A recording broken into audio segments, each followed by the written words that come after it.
What's going on, guys? It's the Bearded One here again with another beer review. Got a special beer here today by some company I've never heard of out of Stockholm, Sweden. And that beer is Lila by Omnipollo. Now, Omnipollo, I couldn't find much about the Lila beer. Looked on Untapped, looked on the website, couldn't find much. In fact, they don't even sell it anymore on their website. One thing I did find pretty interesting about their website, though, is they sell, I guess, whatever beers they have currently in production or that they've currently finished brewing.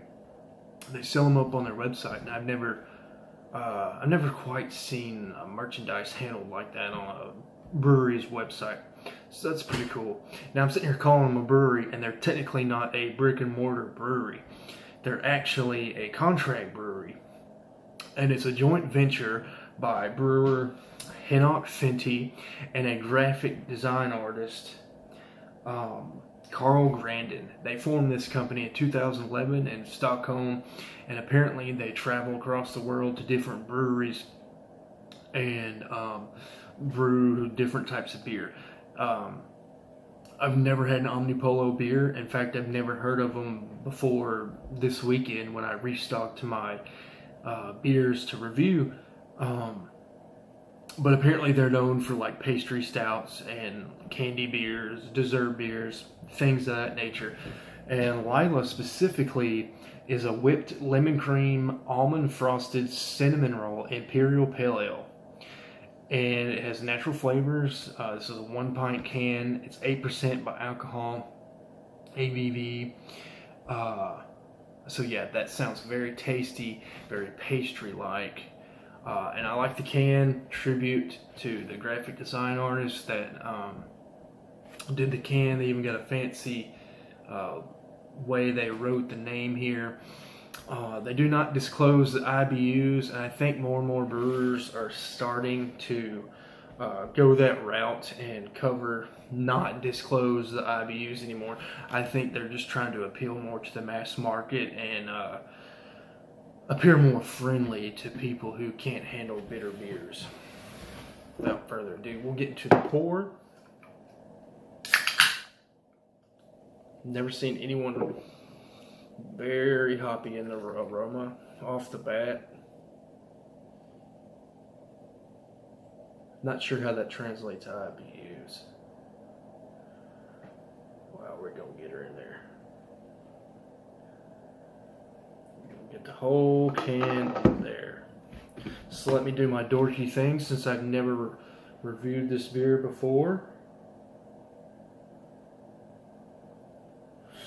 Alright. Enough of the dorky stuff. There's the can, so y'all gonna look at it here. Typical pale ale, hazy look. No, you can't get through the beer at all in light. Head's dissipating. Gave me probably one finger, half a finger of head. It's not a thick, frothy foam. It's dissipating pretty quick. Leaves a little lace around the edges, I see, but not very much. Got that. It's got like a pineapple juice appearance to it. It seems to look a little more orange in the camera. It's more of a golden color, more of a lighter amber color. Around the edges, it gets a little softer and yellow and clear. So let's get into the nose, guys.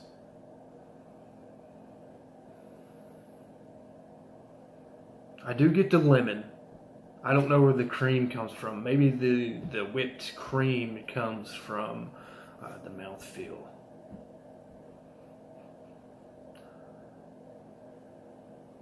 Cinnamon rolls kind of lost on me. Not really smelling the cinnamon.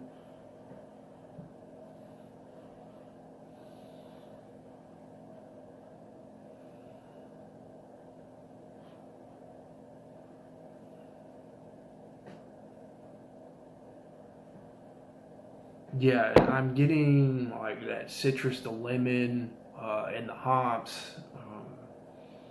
Getting slight malt, kind of more in the background. It's pale ale. About what I thought it was going to taste like. I thought it'd be a little more pastry-like on the aroma, but not really. Not for my palate anyways. Might be for yours. Let's get into the taste.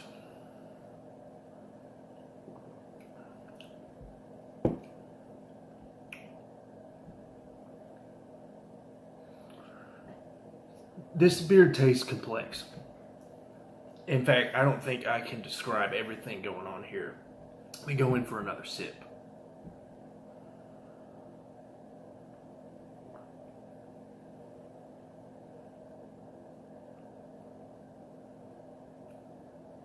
So I get that whipped cream, whipped with lemon cream. I actually get that.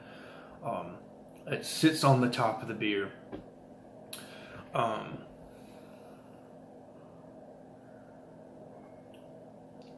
It's got a creamy mouthfeel.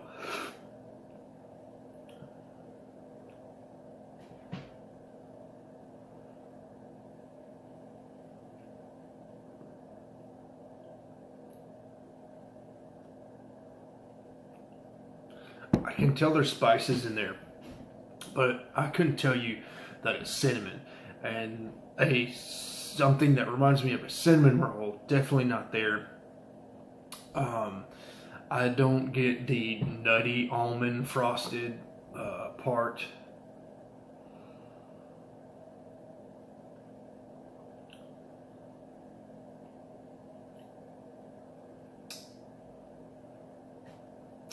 Yeah, this is more of like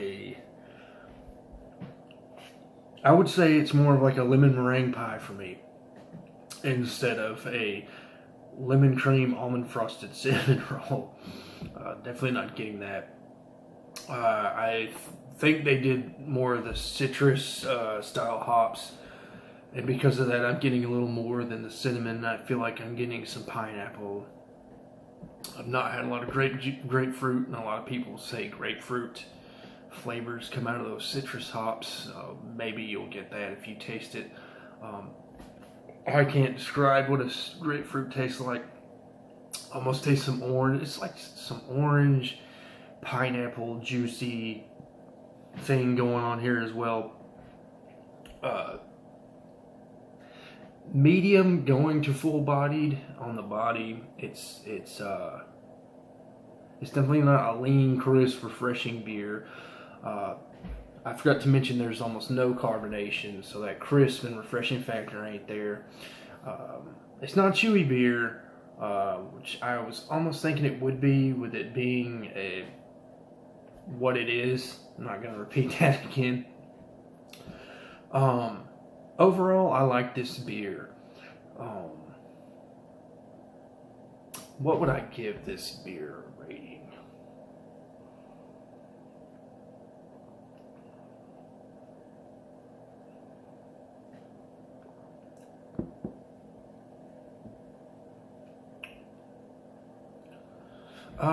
I'd have to give this beer a 3.75 out of a 5.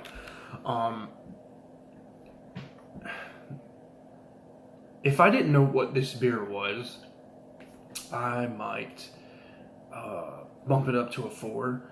But because I know what it is and I've read the descriptors, I feel like this beer was marketed to be something a lot more than it is. It almost tastes like one of those hazy, juicy IPAs, and not really getting a lot of the pastry stuff that I was looking forward to with this. Still a good beer. Still recommend it. Go pick you up some Omnipollo. It was brewed by Great South Bay Brewers in New York, so it's definitely, you could probably find it in America. Don't even have to import it here. Great stuff. 3.75 for Omnipollo Lila. Till next time, guys. Cheers.